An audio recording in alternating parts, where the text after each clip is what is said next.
Here we go. Good evening. My name is Jackie Surgo. I'm an educational consultant here at Smart City Kids in New York City. And I would like to begin this evening promptly by first thanking our panelists. We're waiting on one more panelist, but we shall begin, for taking time out of their evening, especially not only to represent their own institution, but to really talk about the benefits of boarding school for children. And I also like to thank the attendees for joining us, because you're also taking that leap of faith and understanding what boarding schools have to offer your children, not only as students, but lifelong learners.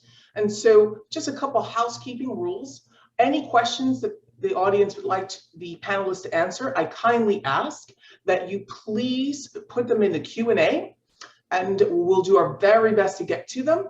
If we do not, I will respond. I'll follow up in an email personally to you. And then we'll end promptly at 7:55, 8 o'clock to make sure our panelists have time to return to their busy schedules, and also so you can return to your families. And so I'm going to go ahead and start with Dana. And so Dana, I'm going to throw the baton with you. If you can kindly introduce yourself and the school that you represent. Jackie, thank you so much for having us this evening. I appreciate the time, and I look forward to getting to meet as many of your students affiliated with Smart City Kids this season. My name is Dana Brown. I'm Director of Admission at the Lawrenceville School in Lawrenceville, New Jersey. We are a co-ed school, grades 9 through postgraduate. Our total enrollment right now is around 520 students. We're 2/3 boarding and a third day students. And we have students from over 25 different states and 30 different countries. And in this essence, we're looking for really smart, curious risk takers who are able to join us within our house system, but also our special style of learning, which is Harkness, which is more of a discussion-based learning that students can participate in from anywhere from their humanities classes, even in parts of their social sciences as well. So we hope that you'll keep Lawrenceville School in mind. And with that, I'm going to pass it to my colleague in Connecticut, Ms. Shanique Garcia from the Taft School. Thanks so much, Dana. I'm Shanique Garcia. I'm the Director of Multicultural Recruitment. This is year 4 for me. We are a school of 600 students in Western Connecticut. We are also co-ed and have grades 9 through postgraduate. So that's for students who have completed 4 years of high school and want to do kind of like a bridge kind of gap year. So they would come to us and engage in all types of different academic as well as athletic opportunities while at the school. This year, we very proudly represented 44 different countries, which is incredible for a school of 600 and about 34 different states. And so, I'm really excited to field a lot of the questions that you have and to open your to open your mind about the different opportunities that are represented on this panel. And just a fun fact, I also am a graduate of boarding school, and I went to St. Paul's School in Concord, New Hampshire. And with that, I am going to pass it over to Jeff. Thank you, Shanique. Hi, everyone. I am joining from Choate Rosemary Hall, but I'm actually in California at this time. Kind of the cool thing about everything virtual these days is you can kind of be anywhere and do this work, and a lot more accessibility for families to learn about boarding school.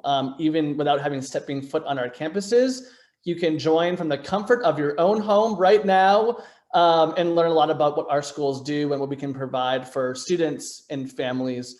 I've been at Choate now for 9 years, but I've been overseeing the admission and enrollment process for the past 3 years. Similar to Shanique, I'm a graduate of boarding school, but mine's a little bit different. I was one of those PGs that Shanique just talked about. So I did 1 extra year at a boarding school. I went to the Loomis Chaffee School in Connecticut, and I would not be on this panel and doing the job that I do if I didn't have that unique experience for that 1 year.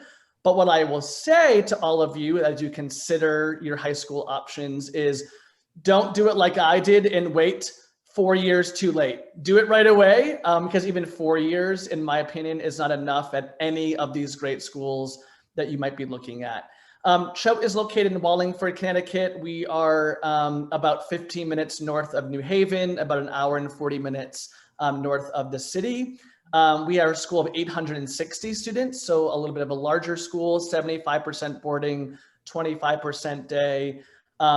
similar to what you've heard from other schools, we are trying to get kids from truly all over the world and all over the country. And it's not just because for all of us to say, oh, we have those numbers. It's because we want our schools to have kids that have different perspectives and different backgrounds and different lived experiences, and all come together on a campus and learn from one another and listen to one another, and truly live with difference every single day. And I think that's a really exciting thing about all of our schools. But thanks for having me. You're in really good hands with Jackie. She's the best.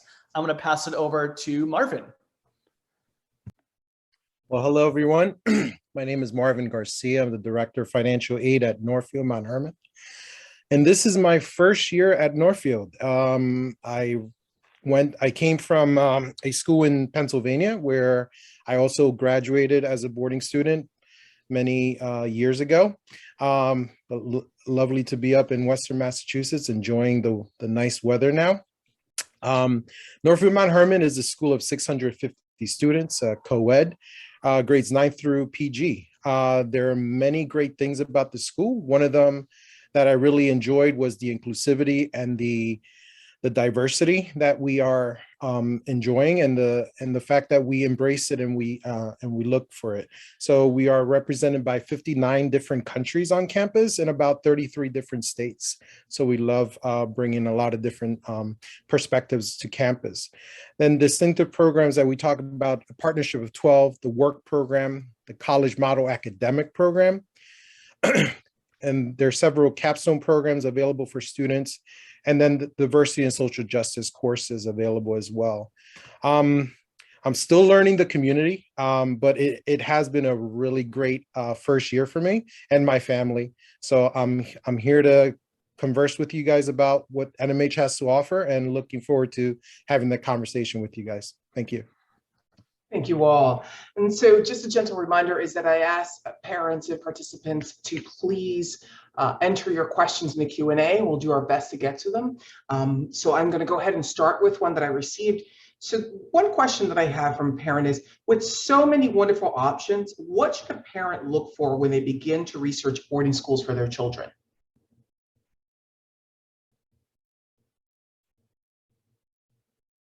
Who wants to take that one? Sure, Jackie, that's a great question. It's a very broad question, but I think the first thing that we encourage families to do is to work with agencies like yourselves to try to make a list and narrow that list down to anywhere from maybe 5 to 10 schools, depending on what your bandwidth may be, not only to go and visit those schools, but because we are in a virtual world now, you have access to so many different campuses. So I wouldn't even limit it. Now that I say it that way, I wouldn't limit yourself, but I think you should spend some time this summer and starting early and just going online and filling out the inquiries at each one of those schools. And that way you can receive emails and updates on what some of the fun things that they've done throughout their academic career. The other great thing is that lots of these schools, and including Lawrenceville, Taft, NMH, and Choate, have very robust social media sites. And so if you are on Instagram, you can follow a lot of us on our social media sites, because we try to give you more student-facing snippets about what it's like to be a student on campus. So between social media, working with organizations such as Smart City Kids, and then maybe even talking to graduates of those schools, if you know of any students who may have gone to those places, it's always good to get some groundwork on that side. So I try to keep that a little bit high level, but I'll pass it to one of my colleagues who may have some other more granular details on what the family should do as they create their lists. Yeah, I'm sorry, Dana. I'm sorry for interrupting you. I just get so excited about this question because I've worked in so many different kinds of schools, and I think one piece of advice that I give everyone, whether they're a student and family who are sitting across from me on my couch and are applying for that year, or someone completely new and 2 years out from the process, is, do your homework and take a look at everything. You may walk into this process really thinking you know what you want, right? Like, oh no, I'm just an athlete, or no, I have to have a really robust robotics program and it has to be a school no more than 300. Do yourself a favor, and in your research process, as you're inquiring, Take a look at all kinds of schools. Look at really large schools. Look at schools that are rural. Look at suburban schools. Look at single gender schools. Because I think you will be very, very surprised at the types of programmings that might really appeal to you in environments that you may not have considered going into the process. Thank you. Thank you so much. So I'm going to jump around with a different question, which I think is an important one, is what role do parents play in the application process? I'll start. I mean, you're the chauffeur a lot of the time. I'm just kidding. You play a lot more than just driving your child around to visit these different schools. What I would first say is, for the parents and guardians listening, remember that this is really exciting for your child. And for the first time in your child's life, a lot of times, this process is the first time that they're able to really have a say in what they want next in their future, what they want in their high school experience. And it's trusting your child that they know who they are and they know what they want. And obviously, we know that you have a say in some of those things. We know that they're still 13 and 14 years old, and this is not applying to college or university. But remember that, especially at schools like ours, where your kid is going to be living with us, it's them living with us. It's not you. Whether you've gone to boarding school before, you have zero experience with it, this really is your child's experience, and they're going to be the ones experiencing these things, living on our campuses, meeting kids from all over the world, doing the homework, doing the extracurriculars.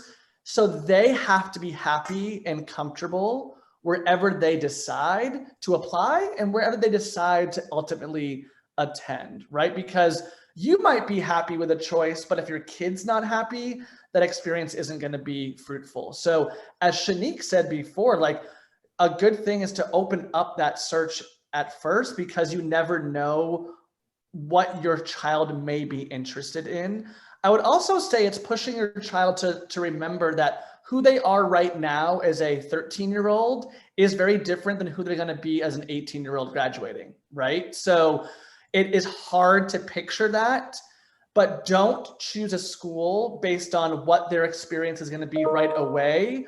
Try to go beyond that and support your child in what can that school do for you 2 years from now, 3 years from now, 4 years from now, in the real world as well, right? Like, these schools are so much about the network that you're able to build throughout your time. So I would say keep those things in mind. And then my last point, that I'll be quiet because we're admission people, meant to talk a lot. So, and I said this actually last night at another panel with Miss Brown, was when you visit these different schools, it's a really cool experience with your child, right? You're gonna have some cool car rides or have some cool train rides with them. That's kind of one-on-one time, and talking about what they liked, what they didn't like, what you enjoyed, what you didn't enjoy. But I always tell my families is, after that visit to a school and you're back in the car, you're back on that train, make sure that you allow your child to speak first. Right? Make sure you ask your child, what did you enjoy? What did you take away from that?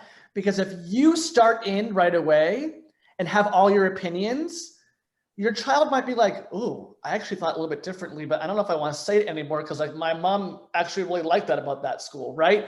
Let your child express what they just went through, what they enjoyed, before you give your 2 cents. Your 2 cents are important, but remember, this is really your child's experience for the next 4 years. Thank you.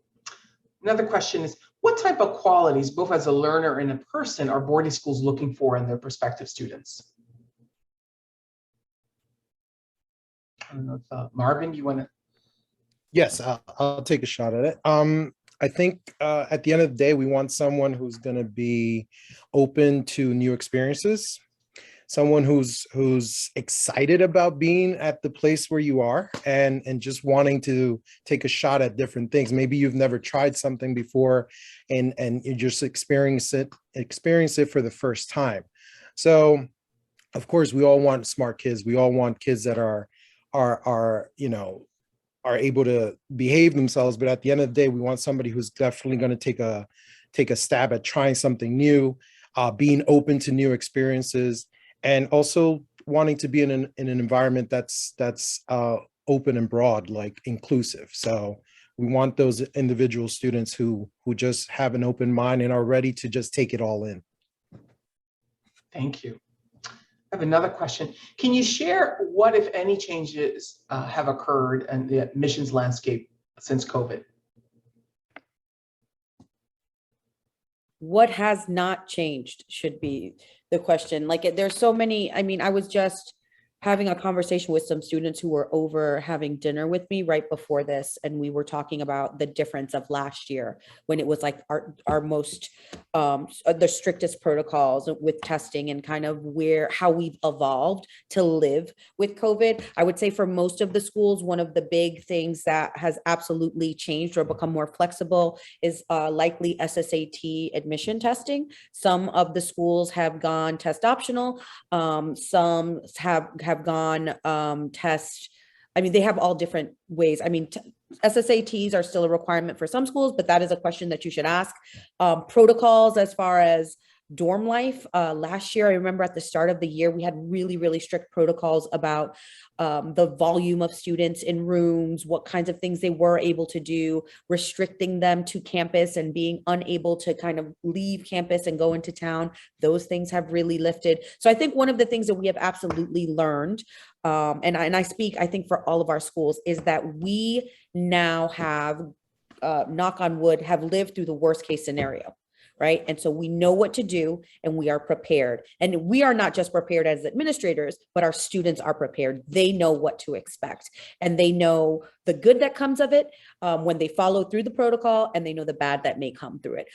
So I would say, you know, as we kind of continue navigating through COVID, check in with different admission offices. Not everyone is allowing on-campus visitors. You may be allowed a tour, but not an interview. So there are all these different variations. But again, to go back to, I think what Jeff said is that our virtual content and our online presence is probably the best it has ever been. And so I think you can really very safely rely on a lot of that information that you find online. Shanique, I'm going to ask a question that kind of intertwines with that one is, you know, is it better for a participant to engage in an in-person interview over Zoom if they have an option? I think it depends on the family and, you know, convenience. I think this cycle we had families who, for the sake of convenience, did Zoom only, waited for admission decisions to come out, and then did visits. That seemed to work really well for certain families. I think there were other families who were closer or who were going to be in the area that really felt like they were going to benefit from being on campus and having those interactions. I think as a general rule of thumb, this is not school, right? This is your family. You're being invited to be a part of a new family. You're going to want to go to that school, right? If you can make it, you're going to want to see the people. You are going to want to pay really close attention to, you know, are kids smiling? What's the energy like? Are people pleasant? Are they holding doors? Do people look sad? Is everyone in a rush? Are they communicating with one another? All of those things are so important when you're looking to figure out if this is your new family and the new people who you're going to be spending the next couple of years with. And you can't get that watching videos. Thank you. Another question from the audience. Can you share a bit more about the benefits of a gap year at a boarding school?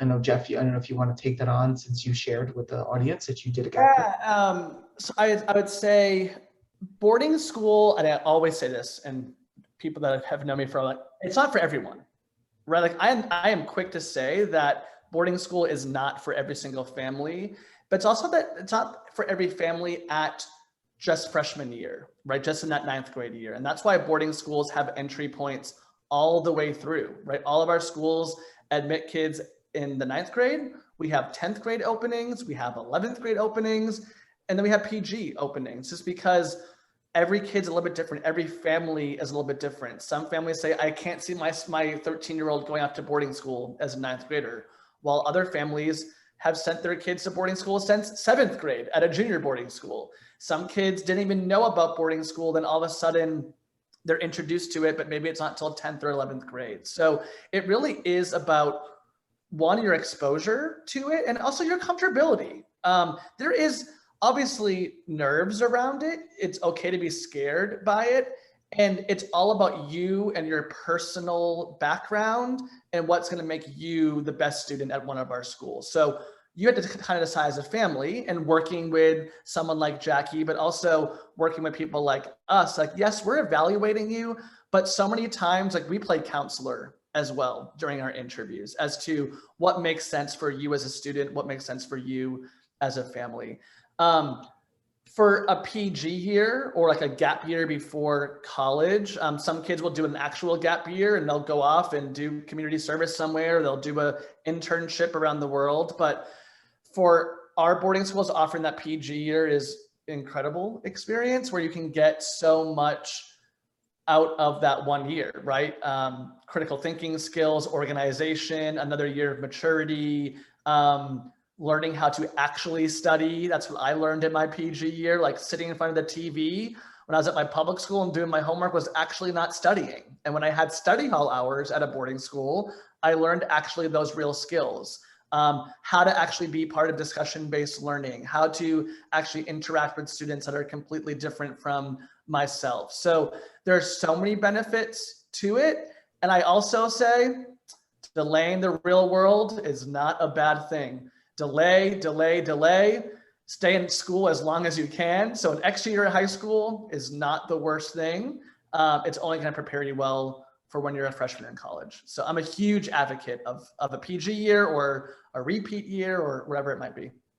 And I just want to very quickly add, I worked at another boarding school for a bunch of years. And one of the things in senior speeches that would routinely come out for postgraduates was, this was not enough time. I wish I had more time. And so again, to kind of go back to what Jeff was saying, if you can do it earlier, do it earlier. But even still, like, there is something so incredibly meaningful and valuable, even about a postgraduate year where you are making connections that are lifelong. And that is something that you just can't duplicate anywhere else. Thank you. Another question is, can you speak a bit more on DEIB initiatives at your respective schools?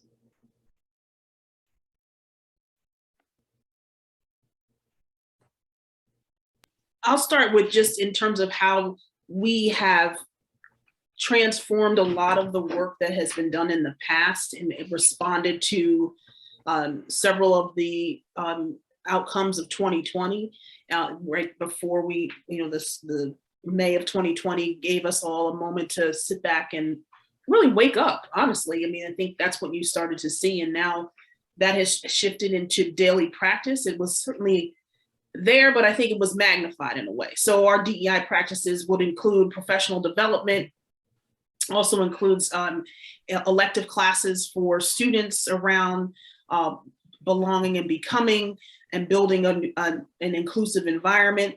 It also extends to parent networks as well. Sometimes there are classes for families that they can log online and receive a little professional development or get some insight on topics. And so I would say that part of the work that we've always done has, been strong, but I think with 2020 COVID plus, we've gotten a little bit more creative and have, responded to some more of those calls and needs that students have had. And then I also think that our faculty have become more stronger and supportive in those efforts as well as our board of trustees and alumni. So it's had great ripple effects altogether. And I think that's a great question that you should ask some of the interviewers if you end up doing an in-person or an on-campus interview or even a tour guide. That would be a very good way for you to get a better sense of what's happening on the ground when you go and visit these schools. Thank you. Oh, I was also going to add too, Jackie, I think that it's to Dana's point, especially in 2020, of our schools like finally acknowledging that we were historically white institutions, right? And that they were not built to educate everyone. They were built to educate a certain type of person in the United States. And I think with that acknowledgement, then it comes action. And I think that's where our schools, I'm always the first to say that, like, we all have work to do. Like, there's no school that is perfect. There's no school that has it down pat right away. We are learning every single year, but making sure that we're including not just educating one type of person at our school, but educating everybody at our schools, right? You're educating our faculty. We're educating our students. You're you're bringing together, I always say this over and over, but we're bringing together truly diverse students. But it's one thing to bring them together and have the numbers and say, oh, we're this diverse, we have this many students of color or that come from this many states. It's another thing to actually bring them together in a community where you're going to have some tough conversations and make sure that you're listening to each other and make sure that you're having compassion towards one another. So I think there's a lot that goes into equity inclusion practices at our different schools. But to Dana's point, I would scour websites over the summer and really think about what are these schools doing that are, they're not just talking about it, but they're actually building programs and action to make sure that our schools can be as equitable as possible. Again, knowing that there's a lot of work to be done too. So one thing I would add is one thing that attracted me to NMH was the fact that when I stepped on campus, coming from where I was, I saw many things that were sort of speaking to me and to my family, coming to this very rural area of Massachusetts. So seeing, you know, Black Lives Matter flags and rainbow flags and the way they spoke about making sure that families, students, everybody felt included was really great to hear and really something that I wanted to see in action as the year progressed. And something that sort of switched in February was there was an incident on campus which sort of riled everybody up. And one of the biggest responses was that the head of school reaffirmed that we are an inclusive community, and a letter was sent out to all the families saying, this is who we are, and this is why we're here, and this is why our education is important. So it was really important to see that in action, and then everything that followed after. So we're not, I'm going to talk about NMH, we're not perfect, and we're not a perfect institution, but we're really trying to see how we can better ourselves. So that was really important. Thank you. And you're all mentioning work for the summer. This is what you should do this summer. So this question, I'm going to go straight to it, was, would you recommend attending a summer program at your school to expose the child to the school experience? You know, do these programs offer prospective students a fair representation of the school? I think it is different for every school. I think, you know, speaking more specifically about Taft, I think, is it a fair representation? It gives you a sense of what it's like to be at a boarding school. I think it is a little bit heavier on international students during the summer months. And at Taft in particular, it's not an automatic kind of funnel into this, you know, oh, you're automatically going to apply for ninth grade. That's not the assumption. The assumption is here's an opportunity to come to a more campy environment on a campus that's going to allow you to get a sense of what it's like. You're not going to be doing all of the same things, but I think if you are really, really unsure about whether or not this is the kind of environment where you can thrive, I think it's a wonderful way to sample it out. It's like, you know, getting one of those sample platters at wherever, you know, you get a little bit of everything. Maybe you like the chicken teriyaki, but I'd rather have the egg rolls. You know what I mean? Like, it just gives you a good little taste of what's to come. Thank you. So we're going to switch gears in terms of conversation about applications.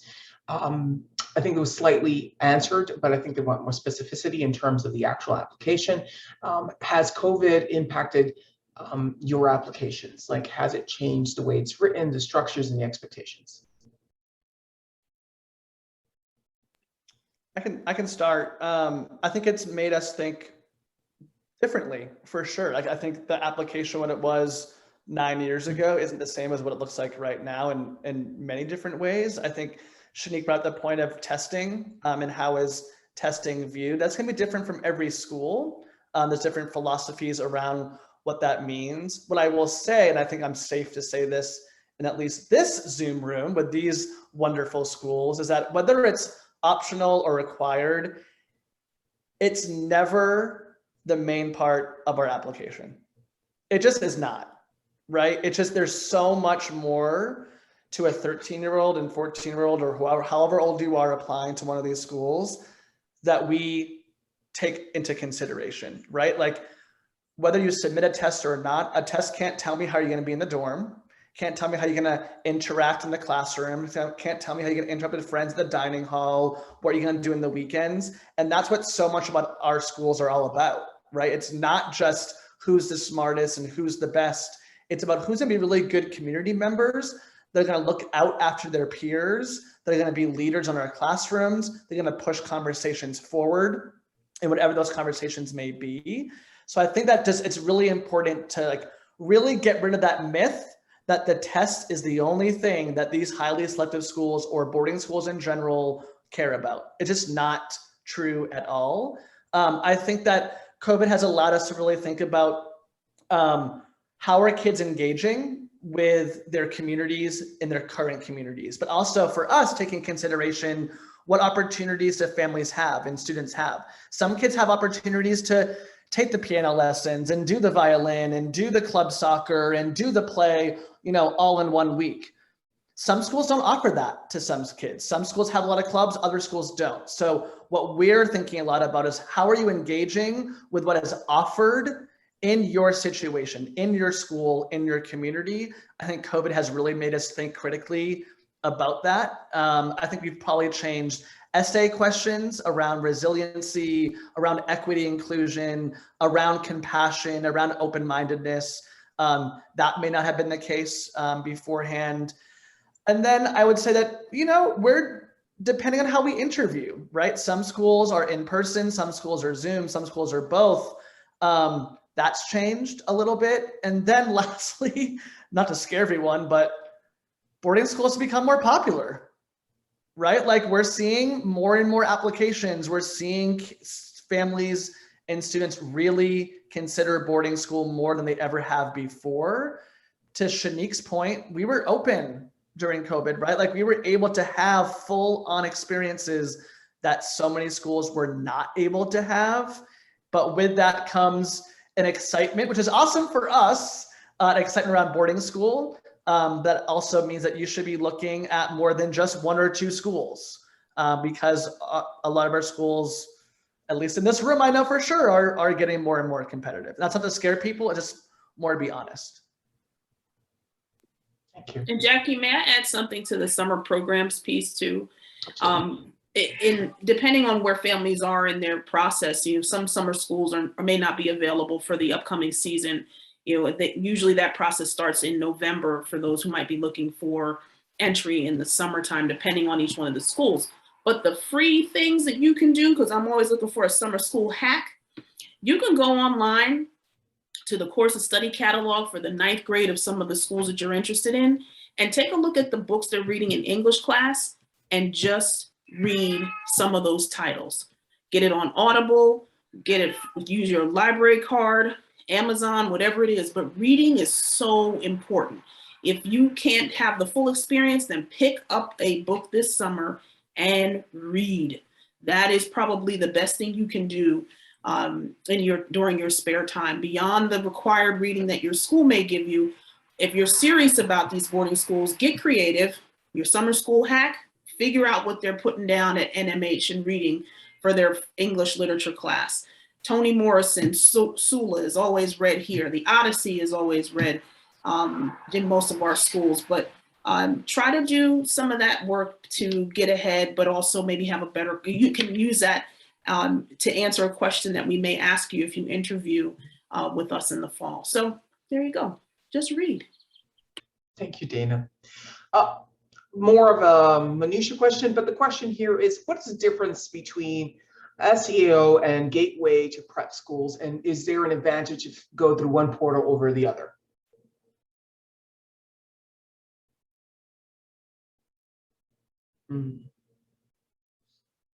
We only take SAO.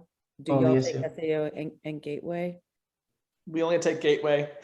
Oh, So it's yeah. all about like what school are you applying to and what do they offer. If a school offers both, I wouldn't say there's no like preference. It's just like choose one of them. But make sure if you're applying to a school, then you're using the right application because so we're gateway only. I know Shanique is SAO only. Dana's gateway and SAO. Mm-hmm. Yes, gateway and SAO. Mm-hmm. And Marvin, I don't know. Both as well. We're both. I would say there's some supplemental questions that you need to be careful with as well, because we ask certain questions of the parents and the students to add to their application. So just be on the lookout for that. Thank you. So Marvin, I'm going to stay with you because the question I have here is about financial aid. You know, can a family apply for financial aid if they're considering boarding school? And if they do, what systems do most or platforms or online solutions do schools use? Yes. So yes, of course, you can apply for financial aid. I would say any family that is questioning if they should or should not, I would reach out to the schools that you're interested in applying to and just ask them. Most schools would probably say, yes, apply, and see if you are within that range of need. There's other stipulations for different schools, but some offer merit as well, scholarships. So you have to look at the different schools. For NMH and many schools on here, we use SSS, and that's a platform that is readily available. We started the process this past year, September 1st, so you're able to start the application early on. And the process itself is an application online through the SSS website, and then the supplemental pieces, the documents that are required would be your W-2s, your 1040s for the previous year, and then the current year. And then depending on the situation in the family, we may ask some other questions or some other pieces of documents, but for the most part, it's just the income information that we want you to sort of verify. Thank you. Our next question is, now our child has been admitted to boarding school and they might have challenges in a particular subject matter, unlike a day student where a family can support that with additional resources or tutor. What happens to a child who might be struggling academically in one area or another if they're attending a boarding school? There's so much. I mean, there is so much support at boarding schools. I would say the first thing that is probably the most obvious and most important is that you're living here. You have access to teachers and resources, whether it's learning centers or learning specialists, in addition to your regular classroom teachers who are more than happy and available to sit with you if you need extra help.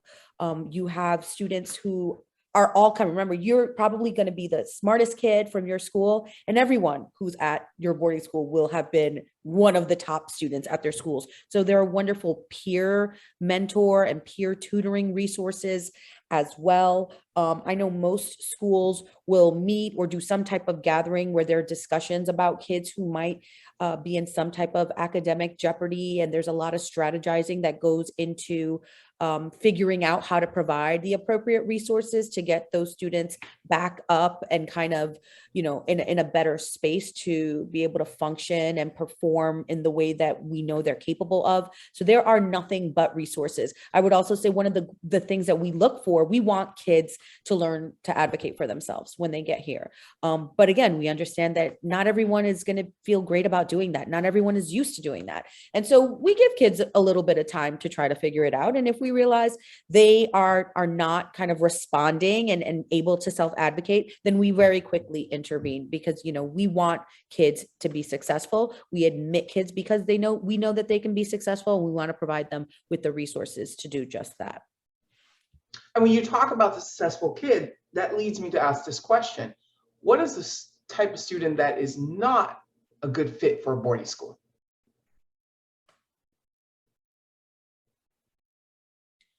I think a student who's not a good fit for boarding school is a student who really knows deep down inside they don't want to go, right? This age group is very good at expressing what they want to do and what they don't want to do. And so I think if there's a little inner voice and some hesitation, then listen to that. I also think it's driven largely in part by parents too, right? Parents can sometimes get in the way of their child and almost derail their dreams in some ways, right? If you have a kid who is willing to try, then give them that opportunity. to do it. And I think that's what, Smart City Kids will eventually do, is open those doors and the pathways. But the students who I've seen over time who've had to take a break from boarding school are the ones who weren't able to advocate for themselves, right? These are the ones who didn't ask for help. You heard Ms. Garcia talk about the levels of support and how much we have available to continue for you to be successful, whether it's test corrections after every test, or it's a rewrite for a paper, or if it's you can sign out to see your math teacher during study hall. We live at these schools, so there's no reason for you to fail. You do have to have some mental toughness about it, but you also have to be willing to reach out and ask for help, but you have to have I think, family support to engage on that too, and the family who's going to buy into philosophically the fact that this is a partnership, right? You're going to begin to co-parent with people who are on these calls, who live and do duty and advise students daily. And that's part of being able to, find the right school that is best for your family. So the ones who don't make it are the ones who are just going to be very rigid in their approach. And I would say the families who don't make it through are the ones who are not willing to co-parent with us, given all the support that we are offering. Can I also add too that sometimes, I completely agree with all of those points.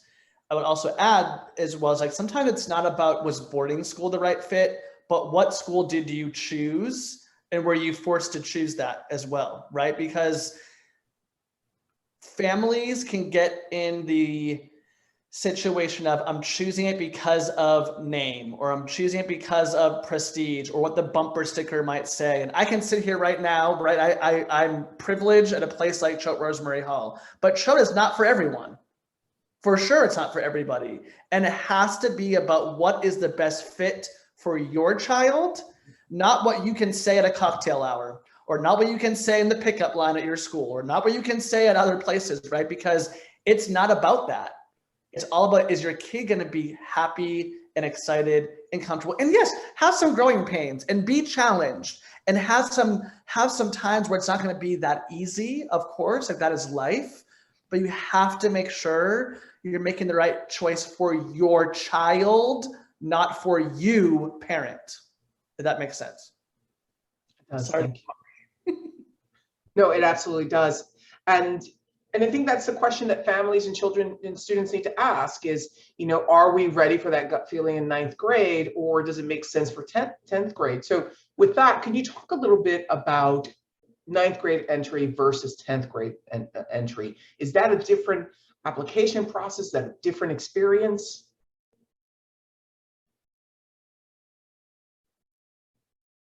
I'll start and then I'll pass it to Marvin to see how it works at NMH. But it's the same application for grade 9, 10, 11, and postgraduates. Very few of our schools will take 12th grade students. So if you are that student who's looking for a one-year senior opportunity, very few schools will do that. So that's out. So leave that out.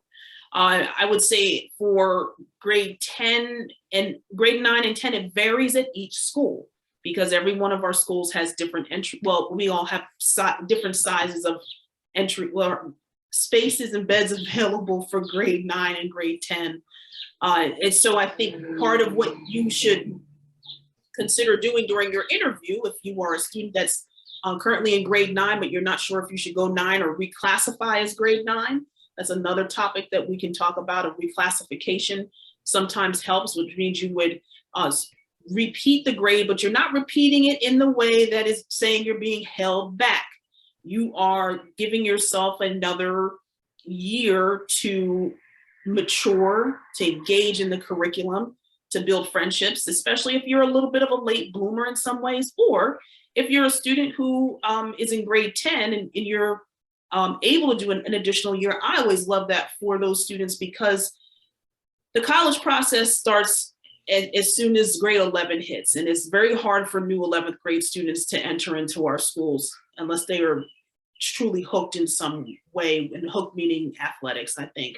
But I'm always a huge fan of grade 10. Reclassification is another thing that I think families should consider, and you can talk to your interviewer about it, or your folks here at Smart City Kids.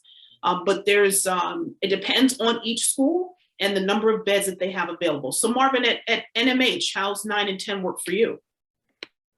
So I would say 9th and 10th, it's the exact same application process. There's nothing different, but we're going to look at the 10th grade a lot more,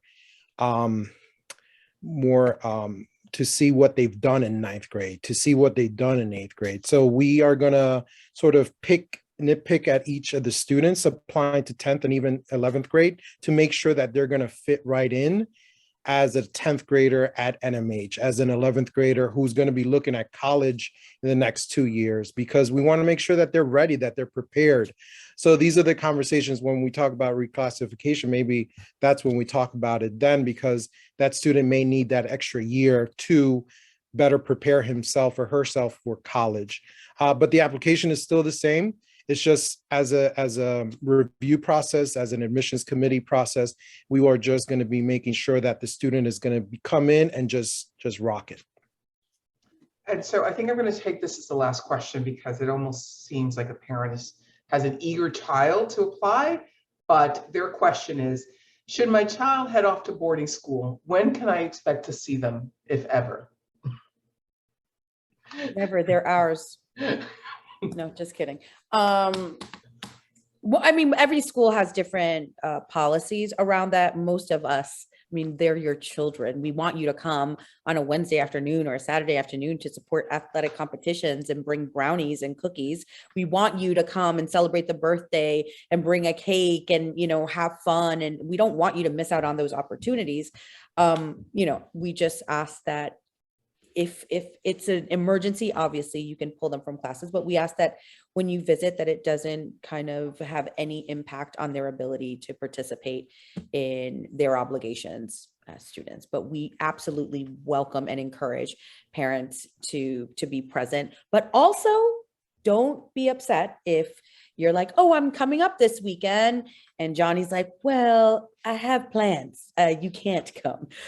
Because that also happens. They are very, very busy. They are very structured. They live very structured lives at our schools. And so I think our kids really value the time they have off to just hang out with their friends, where that means going to town and having brunch or catching up on their work or sleeping in.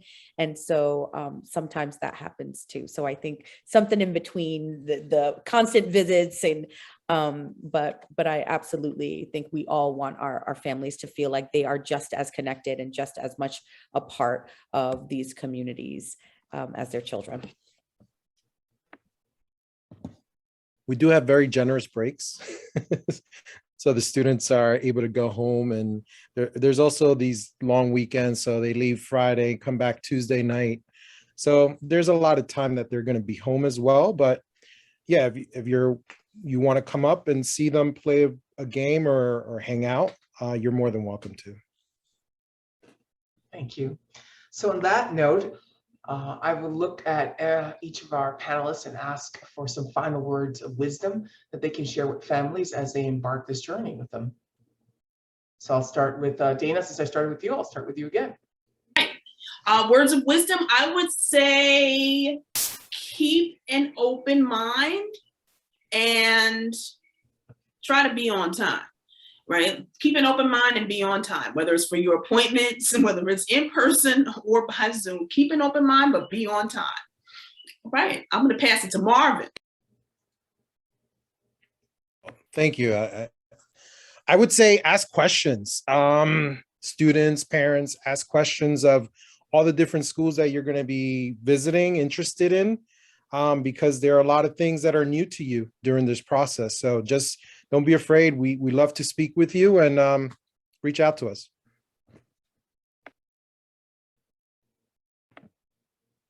I'm passing it over to Jeff. This sounds like cliche and corny, but like, you gotta have some fun with this.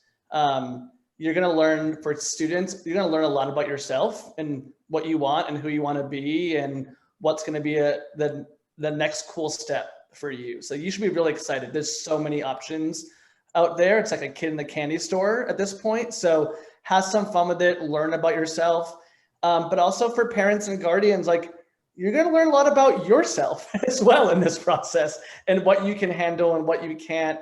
But also you're going to learn a lot about your child. And that's, you know them super, super well right now. But as they start writing their essays about who they think they are and their passions and their view on the world, you're going to start reading those and be like, whoa, like that's my kid. Or when you get to those interviews and the interviewer starts talking about your kid and all the things that they do, and you're like, I didn't know that they did that. Like, those are really, really cool moments and things that not every family gets to have. Like, you're really lucky to go through this process. So have fun with it, enjoy it. Yeah, don't be too stressed. It's not worth it. That leaves me. I'm going to say, listen to your gut, pay attention to what you feel. I think most processes are very kind of cerebral, where you're thinking about pros and cons and all this stuff. And I feel with something like this, where you are looking for your new home, your new family, your new people, I feel like it's really, really important to trust your gut and trust yourself and listen to what you feel inside. And, you know, just to go back to, I think Jeff said it earlier, after every single visit, aside from the parent and child chit chat and kind of processing and talk, take a few minutes, write down some notes. What did I like? What did I love? We are all incredible schools. And at the end of a serious road trip where you've seen 12 or 14, it may all be a blur. And so take the time to write down some detailed things that really stuck with you during your visit or during your conversations or during your webinars, and write that down, because those are the important factors that are going to differentiate some places from others. And good luck. So thank you so much, panelists. It was a wonderful evening, and thank you for spending some time with us and helping families understand this process. At this time, to our parents and our attendees, I want to thank you as well, and also share that we will be sending this link as a YouTube webinar. So if you missed something or like to share with others, please do so.